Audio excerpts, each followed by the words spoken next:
네, 코로나 확산 이후에 장기 기증 희망자가 많이 줄었다.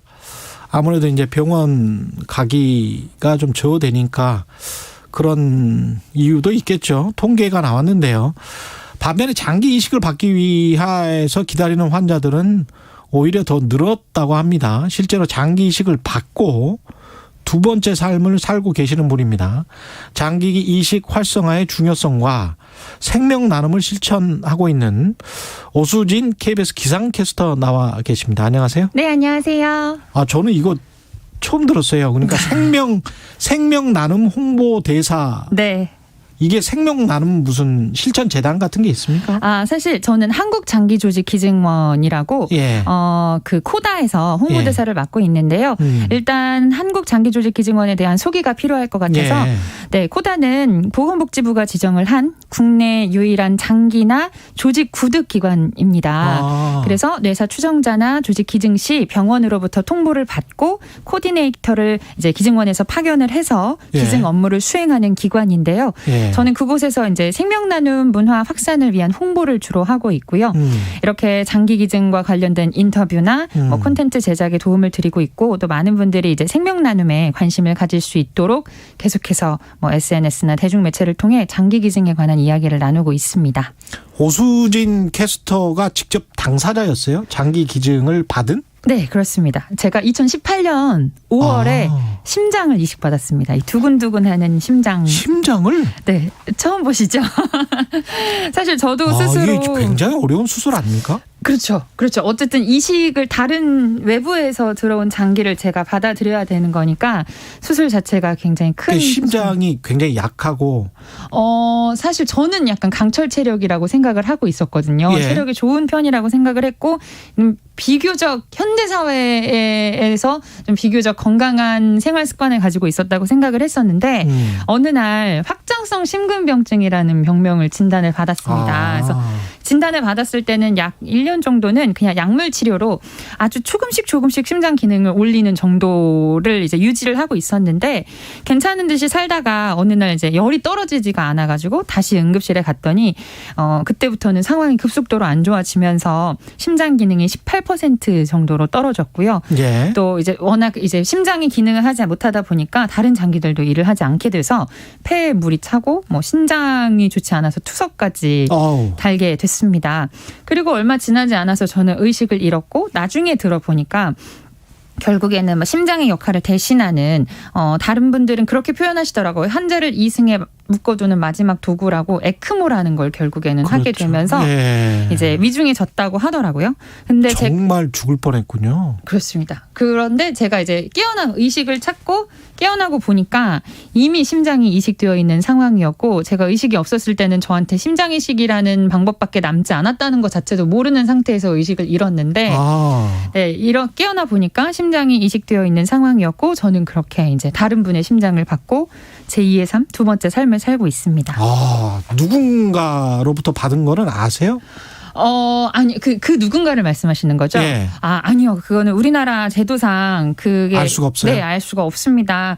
뭐, 마음 같아서는 당장이라도 뭐 그 기증자분의 가족들 찾아뵙고 뭐 감사의 인사도 드리고 싶고 뭐 의미있게 살겠다고 이제 말씀을 드리고 싶은데 국내에는 법적으로 기증자의 가족이나 수혜자의 교류를 제한하고 있어서 마음속으로만 감사함을 간직하고 있습니다. 그래도 제가 한국장기조직기증원 홍보대사로 활동을 하면서 그렇죠. 다른 기증자 가족들을 만날 기회는 있거든요. 제게 주신 분은 아니고 다른 기증자 가족들을 접할 기회가 있는데 하나같이 이제 저에게 건강하게 살아주어서 뭐 고맙다 뭐 그런 식으로 말씀을 해주셔서 좀 뵐 때마다 감동적이면서도 마음 한켠이 먹먹해 하더라고요. 그분들은 어떤 마음으로 이제 그 뇌사자가 된 어떤 가족의 그쵸. 장기 기증을 하겠다라고 그렇습니다. 서약을 그 전에 하는 겁니까? 어떻게 해야 되는 거죠? 사실 본인이 직접 생전에 그 기증을 희망을 등록을 해도 상관이 없어요. 그러니까 혹시 내가 교통사고로 뇌사자가 되면 기증을 하겠다라고 등록을 하면 되는데 등록을 하지 않는 경우에 마지막에 가족들이 뇌사의 상태에 빠진 환자를 보고 마지막으로 가족들이 결정할 수 있는 권한이 있군요. 네, 권한도 있고요.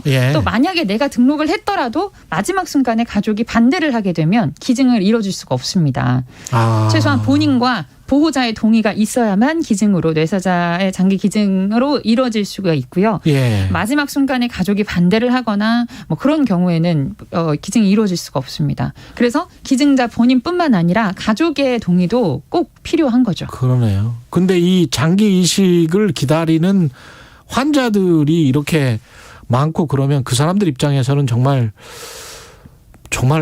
꼭 필요한 거잖아요. 그렇죠. 예. 사실 뇌사 상태에서 2020년에 장기를 기증하신 분이 449명이었고요. 예. 한 명당 3.35개 정도의 장기를 기증을 하고 가셨습니다. 예. 그런데 우리나라에만 지금 4만여 명이 이식을 기다리고 있는 실정이에요. 1% 정도네요. 네. 그래서 예. 뭐 다른 나라에 비하면 굉장히 그 비율이 굉장히 낮고 지금 많은 분들이 지금 이렇게 병상에서 뭐 평균 3, 4년 정도를 기다리고 계십니다.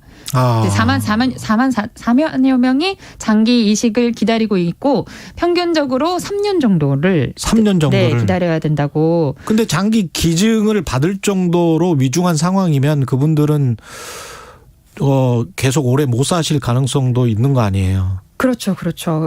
일단은 그러니까 하루에도 6명 정도가 세상을 떠나신다고 해요. 장기 이식을 기다리다가 대기하는 상태로 세상을 떠나신다고 하고 그 장기를 이식받는 순서는 이제 그 코노스라고 혈액관리원에서 이제 응급도나 뭐 그 일치도 그 장기와 내가 맞는지의 그런 지수를 따져서 그런 것도 다 봐야 되겠죠. 네, 그렇게 되고 있는 상황입니다. 네. 지금 뇌사자 장기 기증만 우리가 이야기를 했는데. 네. 우리가 뭐 왜 엄마가 아파서 우리가 신장을 뭐 떼어줬다 이런 이야기도 하잖아요. 네네. 이게 이제 일반 장기 기증인가요, 이거는? 그게 신장 이제 살아 있을 때 생전에 기증도 가능하거든요. 근데 기증 뇌사 같은 경우에는 뭐 폐 일부, 그러니까 생존 시에는 폐 일부, 간 일부, 신장 1개 정도, 그리고 췌장, 췌도, 소장 등에서만 한해서만 기증을 할 수 있는데 뇌사 시에는 심장, 제가 받은 심장, 폐, 간, 신장, 그리고 췌장, 췌도, 소장, 안구 등을 제한 없이 기증할 수 있습니다. 이게 지금 저희 방송 듣고 장기 기증에 대한 마음이 생겼다. 네. 그럼 어떻게 해야 됩니까? 어디로 전화를 하고? 기증 희망 등록을 먼저 하셔야 되는데요. 예. 기증 희망 등록은 한국 장기조직기증원이나 등록 기관이 또 있습니다. 예. 지정받은 NGO, 병원, 보건소 등에 방문을 해서 신청서를 직접 작성을 하시거나 신청서를 자택으로 받으실 수도 있습니다. 등록기관에 요청을 하시면요. 예. 그리고 간편하게 등록기관 홈페이지에 방문을 하셔서 PC나 모바일로도 신청 자체는 굉장히 간단하고 간편하게 되어 있습니다. 관심 있으신 분들은 찾아보셔도 좋을 것 같아요. 이게 그 생명을 주는 거잖아요. 그쵸, 다른 사람들한테.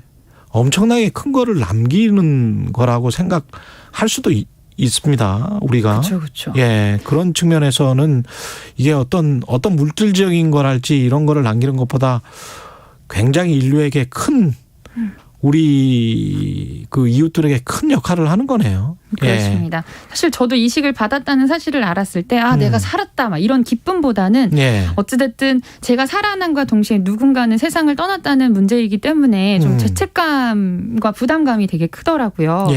하지만 이제 그분이 생전의 마지막 순간에 사랑을 세상에 남기고 가셨으니까 저는 그 사랑을 받고 그 사랑을 이어가야 된다는 태도로 이제 두 번째 삶을 다시 살게 되었고요. 최근에 뉴스에 고 전서율 양? 맞아요. 어제죠. 어제 그 전소율 양이 7명에게 새 생명을 주고 7명에게 하늘나라로 떠났습니다. 제가 생각하는 장기 기증은 어쨌든 뭔가 사랑하는 사람의 일상을 응원하는 마음이고 또 지인의 슬픔을 좀 이해하는 마음이고 또 삶과 죽음 사이에서 생명을 잇고 나누려는 따뜻한 마음이라고 생각을 하거든요. 다시 한번 이 자리를 빌어서 많은 분들 이제 서약해 주신 기증자분 그리고 마지막 어려운 결정이었지만 사랑으로 맺어주신 기증자 유가족분들에게 감사하다는 말씀 드리고 제게 보내주신 생명 나눔이라는 사랑을 세상에 베풀 수 있도록 노력하도록 하겠습니다. 예. 정순호님, 오수진 캐스터도 그런 사연이 있으셨네요. 전혀 몰랐습니다. 이런 말씀하셨고요. 우혜진님은 저도 16년 전에 장기 기증 희망자로 등록하고 올해 초에 조혈모 세포도 기증 신청했습니다. 많은 분들이 동참하셨으면 좋겠습니다.